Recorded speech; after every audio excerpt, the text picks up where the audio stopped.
You know, we talk all the time, every single day.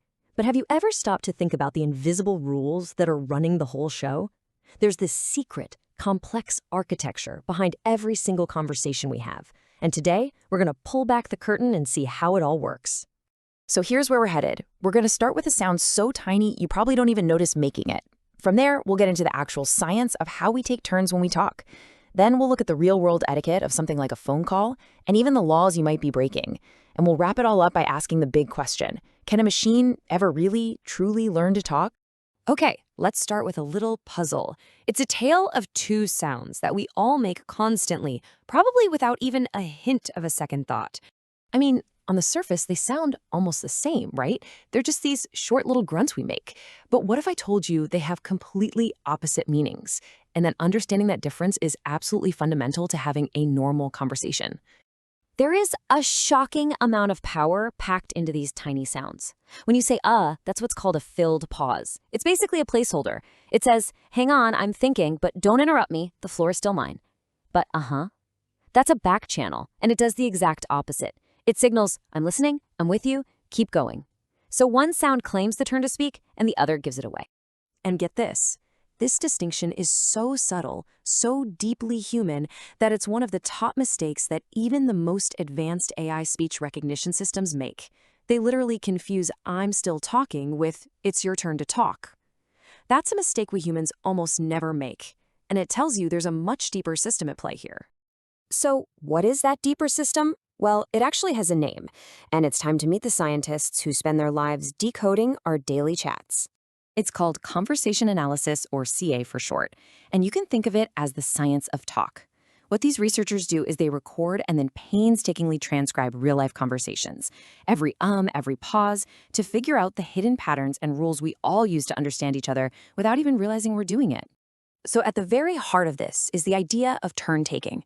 A good conversation isn't just chaos, right? It's more like a perfectly synchronized traffic system where we all somehow know when to stop and when to go to avoid constantly crashing into each other. But how? How do we all know these rules if nobody ever sat us down and taught them to us? Well, a group of sociologists back in the day, Sachs, Schlegloff, and Jefferson, they boiled it all down to a super simple but really powerful three-step model. Rule 1, the person talking can pick the next speaker, maybe by looking right at them or saying their name. Rule 2, if they don't pick anyone, then it's a free-for-all. Anyone can jump in and self-select. And finally, Rule 3, if nobody says anything, the original speaker just gets to keep talking. This simple little hierarchy organizes pretty much every casual chat we have. And then you have the actual building blocks of conversation, something called adjacency pairs. It's a really simple idea. Some things we say create a super strong expectation for what comes next. If I ask you a question, you're pretty much obligated to give an answer. If I say hello, you're expected to say hello back. It's like a conversational call and response. But wait, it gets even more interesting. Analysts found this thing called preference organization, which basically means our conversations are structurally designed to favor agreement. So preferred responses, like accepting an invitation, are quick and to the point. Want to get lunch? Sure. But dispreferred responses, like saying no, are way more work. We pause, we hesitate with words like or well, we give an explanation. All of this is built into the structure of the conversation to soften the blow of disagreeing. Okay, so we've got these deep scientific rules that we follow without even thinking.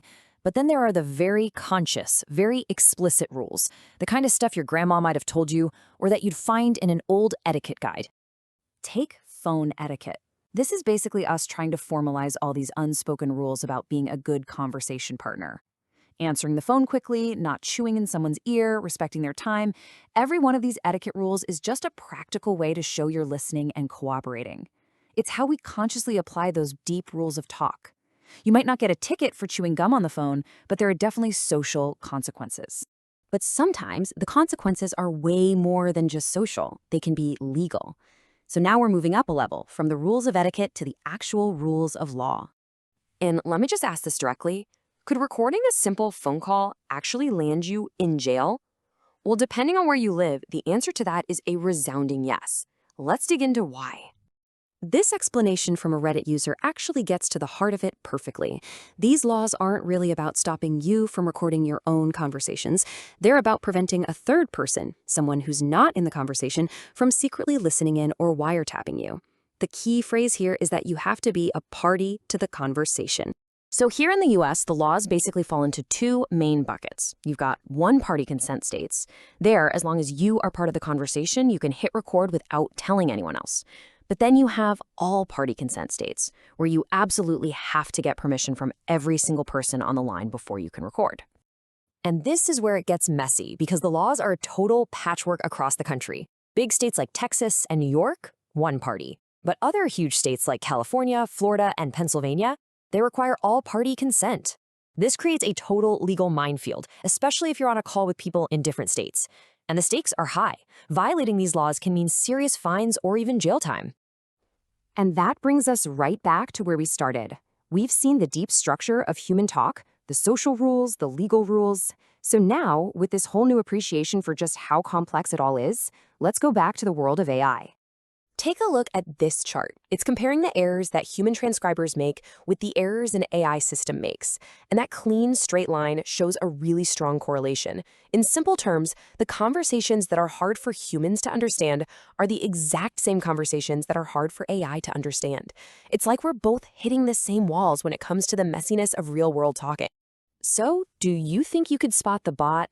In one study, even experts in speech technology were shown two transcripts full of errors, one made by a person, one by an AI, and they had to guess which was which. Their accuracy? Just 53%. That is barely better than flipping a coin. It means that AI is getting so good, even its mistakes are starting to look human. And this, of course, brings us to the darker side of all this progress. As machines get better and better at mastering our conversational rules, they can be used for more than just helpful things like transcription. Really sophisticated AI is already being used to run automated phone scams that sound incredibly real, navigating our own conversational tricks to deceive us. And that is the big question I want to leave you with. We started this whole journey with the enormous meaning packed into the tiny difference between and a difference that's all about understanding another person's intent. So as our machines get flawlessly good at mimicking the surface of our speech, the real challenge, the final frontier, will be figuring out if there's any real understanding going on underneath it all. How will we ever know the difference between a perfect imitation and the real thing?